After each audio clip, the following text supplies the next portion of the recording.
There has never been, and never will be, anything that eradicates the feeling of humanity more forcefully than injustice and impotence.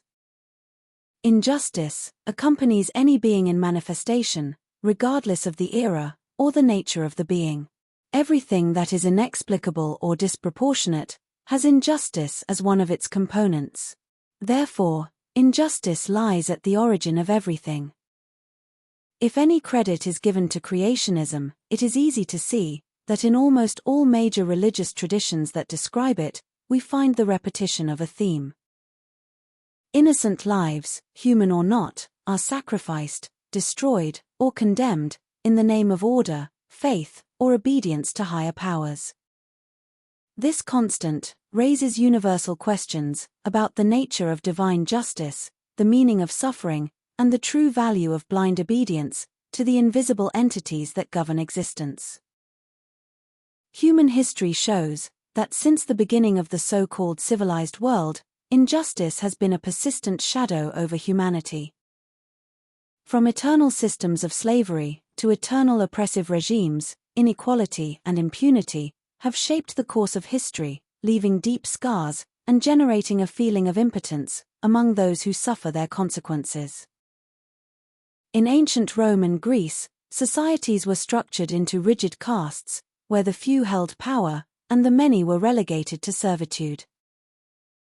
Thousands of years later, slavery was still practiced in the Americas, driven by European colonialism, perpetuating the exploitation of African peoples. The 20th century witnessed brutal injustices, genocides, racial discrimination, and totalitarian regimes. Apartheid in South Africa segregated populations for decades, while in Europe, the Holocaust revealed the perversity of a system based on intolerance and hatred. However, these moments were not only of pain, but also of resistance, through social movements, ordinary people, and some leaders who challenged the system, changing the course of history. Today, injustice still persists, in various forms, such as social inequality, economic exploitation, and political persecution. The feeling of impotence may seem overwhelming, but history shows that resistance and the pursuit of justice always find room to flourish.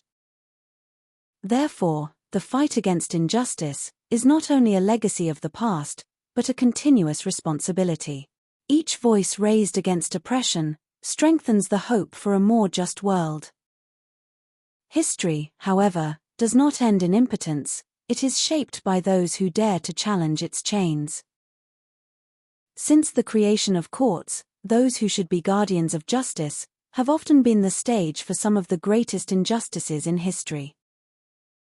Over the centuries, countless cases show how power, corruption, and political and individual interests influence judicial decisions, leading to the condemnation of the innocent and the impunity of the truly guilty. In antiquity, trials were often manipulated to favor the powerful. Socrates, the obscure philosopher, is presented as one of the greatest philosophers in history and, in the narrated story, whether true or not, was condemned to death, in a process full of arbitrariness, accused of corrupting Athenian youth and disrespecting the gods. The mythology surrounding his execution already demonstrates the symbol of intolerance and persecution of those who dared to challenge the system. In the Middle Ages, inquisitorial courts spread terror across Europe. Alleged heretics and witches were subjected to trials without any fair legal basis, where torture was used to force confessions and ensure convictions. Thousands were burned alive or executed without the right to defense, in a period marked by the total absence of legal guarantees. In modern times, courts were, and continue to be used, for political and ideological ends. History is full of cases that show how justice, when manipulated, becomes an instrument of oppression rather than protection. Therefore, considering history as a support for the destiny of the being is not to understand the being, nor history. If the being believes that the voice speaking to it is external, it continues to belittle its own conditions, and to value the injustices it practices daily. The manifested being ends up assuming responsibility for placing itself as incapable, for limiting its perception, and for not understanding the origin and reason for its unjust thoughts and actions. And submission and conformity ridicule and diminish the greatness that is the only true possession of each being.